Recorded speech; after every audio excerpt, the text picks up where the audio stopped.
hata use ayuyami tovinyote.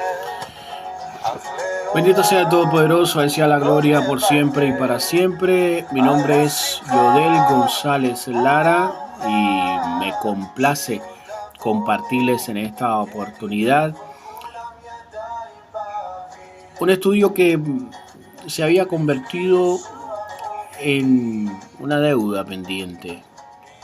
Analizar juntos el libro de Proverbios creo que es uno de los proyectos que he dejado pausado durante mucho tiempo, pero ya es hora de que nos acerquemos a él, ya es hora de que comprendamos un poco más acerca del valor que tiene la temática que nos aporta los proverbios, la manera en que nos confronta, la manera en que nos disciplina, la manera en que nos ayuda a crecer en nuestra fe. Así que vamos a adentrarnos en este maravilloso texto. Vamos a aprender de él mucho más de lo que hemos podido escuchar acerca de esta literatura que tanto nos ha aportado a nuestra fe, a nuestra madurez, a nuestro enriquecimiento en cuanto a la información que la Biblia nos aporta. Y quiero precisamente iniciar partiendo del hecho de que Proverbios forma parte de los denominados como libros sapiensales o de sabiduría. Así que de plano ya estamos frente a un texto que su objetivo fundamental va a ser el de nutrirnos en cuanto a sabiduría, ampliar nuestro intelecto, capacitarnos mucho más hacia quienes somos, cómo proyectarnos y sin lugar a dudas va destinado a aportarnos mayores niveles de madurez, que incorporemos mayores niveles de madurez a nuestra vida, no solo como creyentes, como hombres de fe, sino también como hombres y mujeres que procuramos dar lo mejor de nosotros mismos. Hombres y mujeres que tienen como meta seguir elevándose, seguir creciendo y dejar una huella, dejar un aporte positivo en todas las áreas de nuestras vidas. Así que dentro de los textos, de todo lo que hemos sido bien en definir como el Tanakh, toda la documentación que conforma esta porción de la Biblia, encontramos dentro de los libros con características de sabiduría, sapiensales, que evocan y nos van ayudando a incorporar mayores elementos intelectuales a nuestras vidas. Ahí encontramos el libro de los Proverbios. Por lo que sin lugar a duda podemos hablar de que es un texto que nos disciplina, nos enseña, porque esa enseñanza que en nosotros se traduce como un ejercicio que nos va disciplinando, nos lleva de la mano con elementos aplicativos, con verdades proféticas que nos aportan un crecimiento a nuestra individualidad como creyentes en una fe bíblica, ¿no? A la luz de la experiencia propiamente de los distintos autores, nos nutrimos y crecemos. No tenemos que esperar a que las experiencias sean parte de nuestras situaciones. Tenemos que pasar por determinados eventos, simplemente vamos, bebemos de la experiencia de otros personajes que bien resumidos se encuentran en el libro a los Proverbios. Así que esto es lo que hace justamente el libro de los Proverbios. Se presenta a nosotros como una fuente de la cual vamos a estar bebiendo, de la cual vamos a estar aprendiendo, en la cual vamos a estar incorporando en nuestras vidas las experiencias de otros. Es un libro, sin lugar a duda entonces, de disciplina. Hace referencia a todos y cada uno de los aspectos de la vida. Muestra el interés que tiene el Todopoderoso porque alcancemos un nivel de vida de mucha mayor calidad. La sabiduría no consiste entonces, amados, en la contemplación de los principios abstractos que gobiernan el universo, sino en una relación personal con el Creador, una relación reverente con ese Creador, basado en un conocimiento de ese Creador que se traduce en una conducta acorde a esa relación que vamos estrechando con el Eterno, en situaciones concretas, bien definidas. Entonces, el creyente rehúsa de nutrirse de la sabiduría escritural, que no tiene ningún tipo de relación con el texto bíblico, y mucho más se aleja de ese nutriente proverbial que es este libro. Como bien define el libro de los Proverbios, se convierte en el más profundo de los necios. Además, amados, la sabiduría debe ejercer su dominio sobre todas las áreas del ser humano.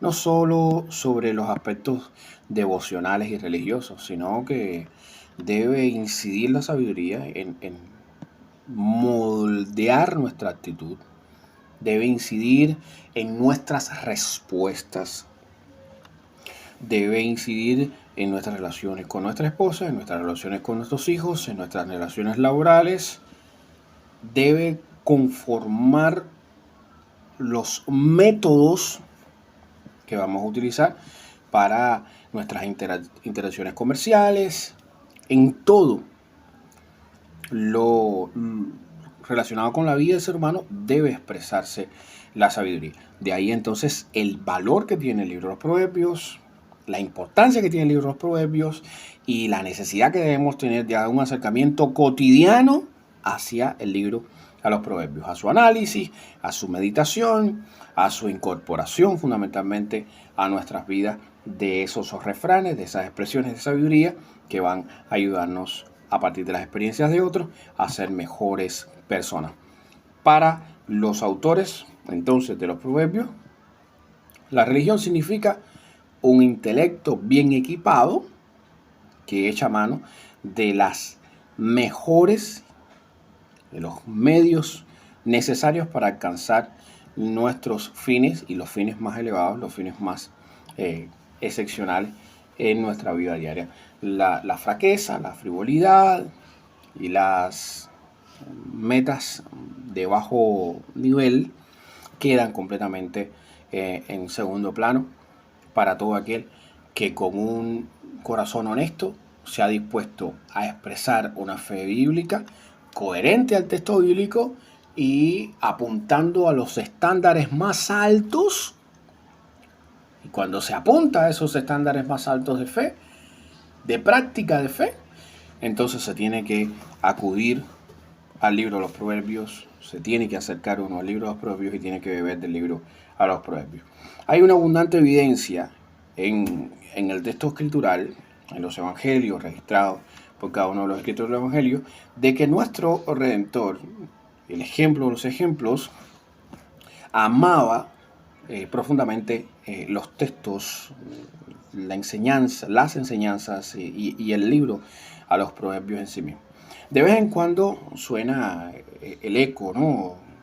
Se refleja en el lenguaje de la manera de enseñar, como el punto de partida, como el material de base, la plataforma en la cual nuestro Redentor partía para comunicar enseñanzas determinadas, salían precisamente de los Proverbios. Cuando hablaba de los que buscan sentarse en los asientos principales, esto encontramos que su punto de partida es Proverbios 25, 6 y 7, cuando lo escuchamos enseñar la parábola del prudente y del necio, que construyeron sus casas, uno con unos materiales, otros con otros materiales, o sobre un sustrato, otros sobre otro sustrato.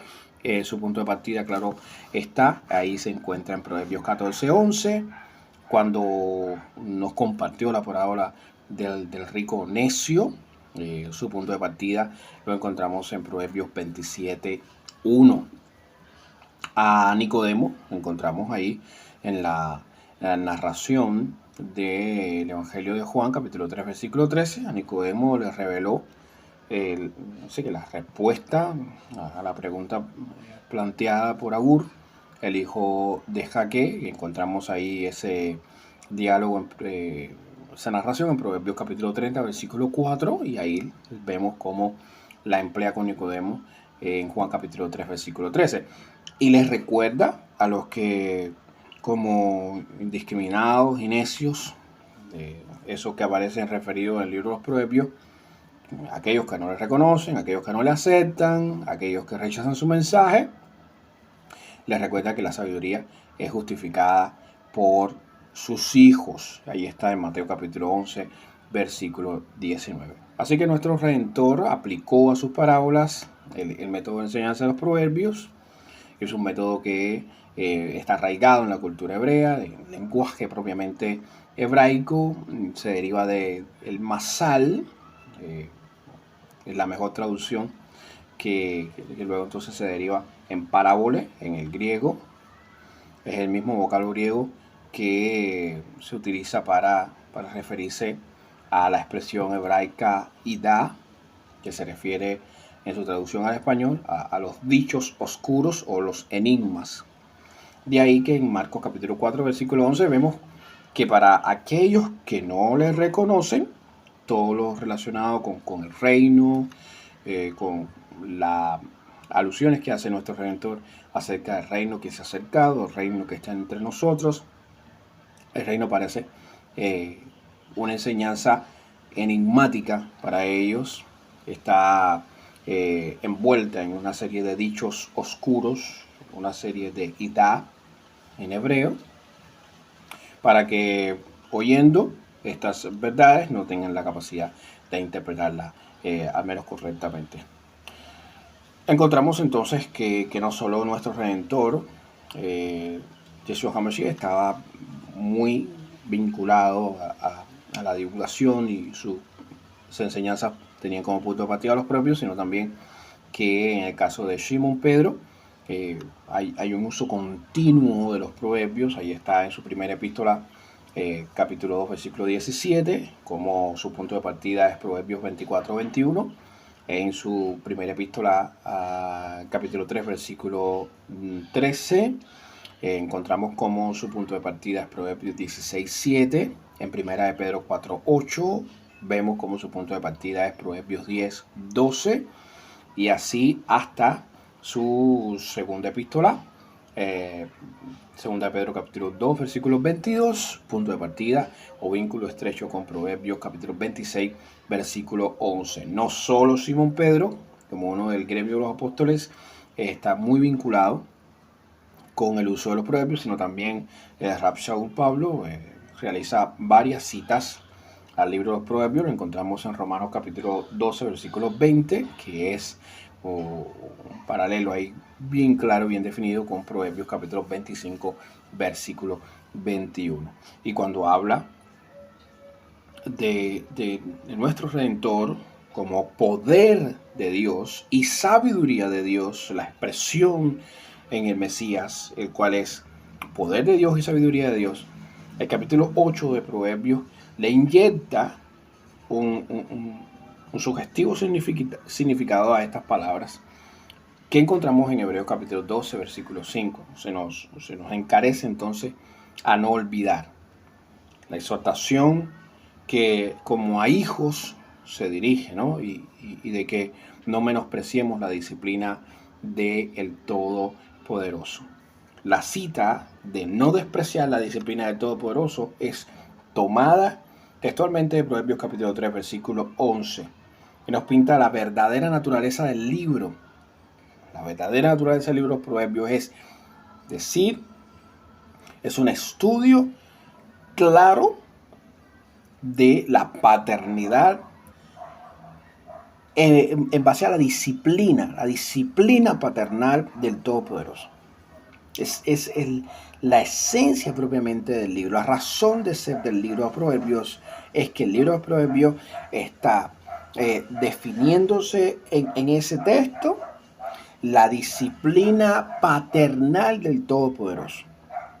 Claro está, ese carácter paternal es hacia sus hijos, hacia los que profesan una fe bíblica y hacia aquellos que han determinado en su corazón obedecer el texto bíblico, que sea el texto bíblico su única regla de fe y de práctica. Los dichos, al igual que las parábolas de nuestro Señor, deben ser detenidamente examinados para poder apreciarlos a profundidad.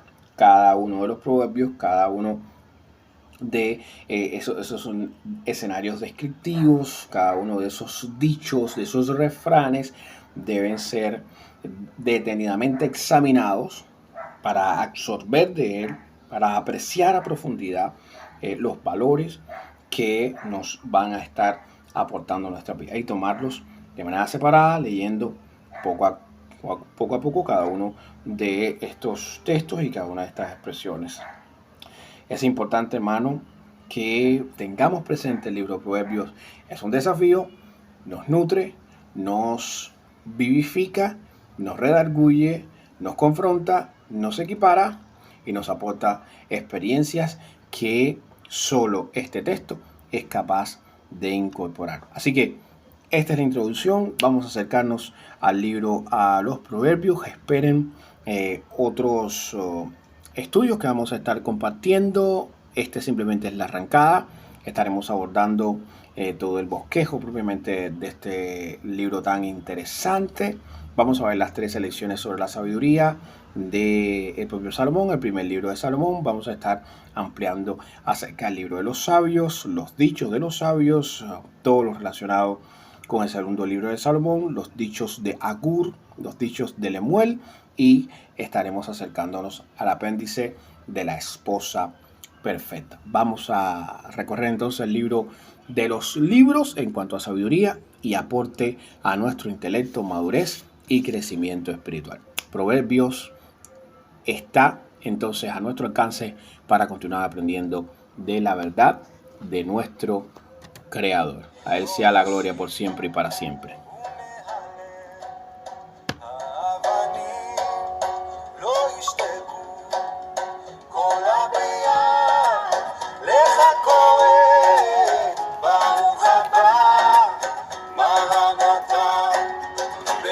Shana